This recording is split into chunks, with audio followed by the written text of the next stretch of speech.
Hey guys, welcome back to CMTEQ channel. In this tutorial, we are working towards solving the missing per unit reactance X in a delta connected ring system. So I recommend that you watch part 1 of this tutorial, because there we started by solving by reducing our delta connected ring system into a stack configuration to enable us to reduce our system further so that we can get this expression here of the total per unit impedance. Okay, this is so that we can find the per unit impedance that will set the short circuit MVA to 550 megavolt ampere.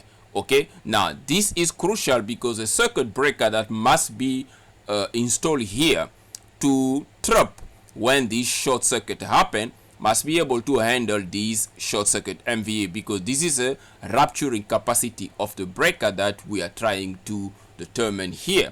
But in order to set that, you need to add these reactance here, reactors, that's basically limit the short circuit current to a said value. So that's what we are doing here. Now we're going to go ahead, since we now know what is the expression of the Z per unit total, we can then proceed and try to calculate the short circuit current, because remember, the short circuit current is calculated using the short circuit MVA and using the per unit current. Now we already have the short circuit MVA, but we don't know what is the per unit current, since we don't know what is Z per unit total.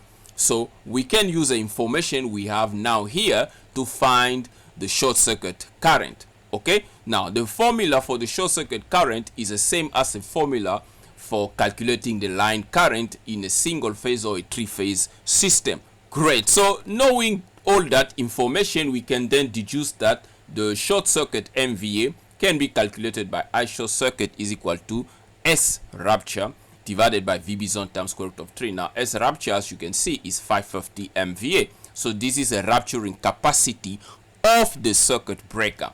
Okay, then we find the short circuit current 9.62 kilo amps.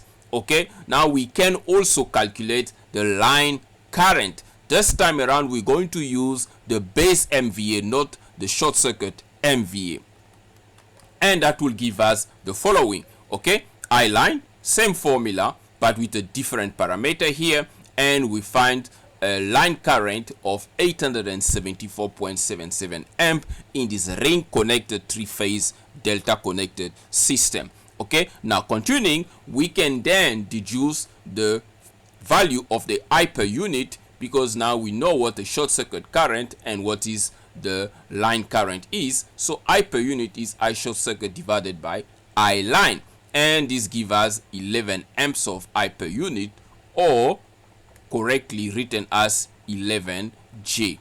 Okay, so this is the value of the per unit current. Now we know what is the per unit current. What's the next thing to do? We can use this now to deduce the value of the per unit impedance, because the two are related. Okay, so I per unit is 1 over Z per unit, which means Z per unit total is 1 over I per unit. So we find Z per unit total of 0.091 J. Now we are making very good progress here. Okay, so now we can just take this Z per unit total here, okay, and plot it into our expression of the per unit total per unit impedance, and that way we can be able to proceed and find the value of X. Now, by the way, if you find this tutorial useful and you find value in it, please give it a thumbs up and subscribe to CMTEQ channel so that you can get more tutorial of this nature.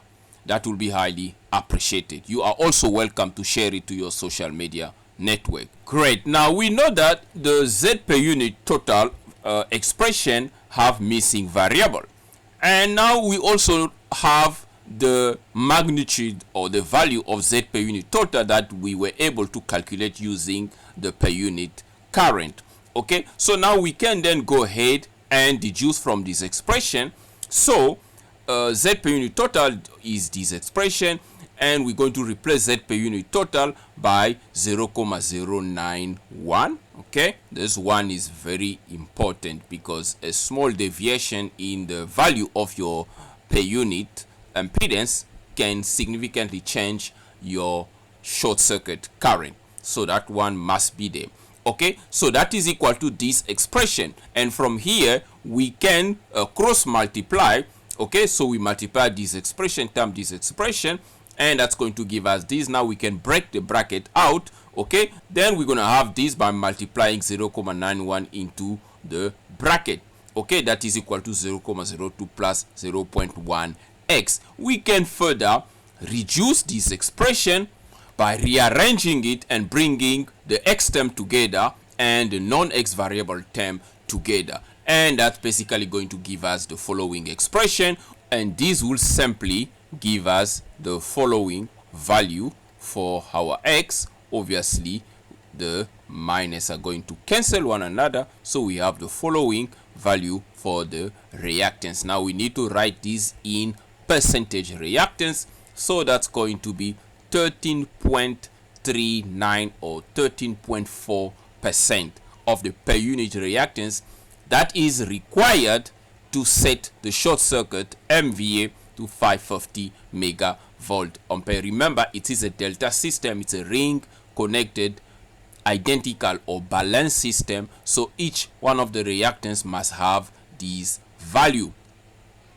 So now we basically come to the end of the tutorial, but you can now verify that this 13.39% is going to give you 550. So all you have to do now is take the 13.39% and plot it back into the expression for Z per unit total. Okay, so we're going to go ahead and do that. So when you replace X here by 13.39%, which is basically this value here, okay, so that will basically give you this expression here that you can just simplify and calculate, and you're going to find Z per unit total to be equal to 0.091 J, exactly the same as we found here. So which means we're actually in the right direction. We found the correct per unit reactance, and using Z per unit total, you can go now further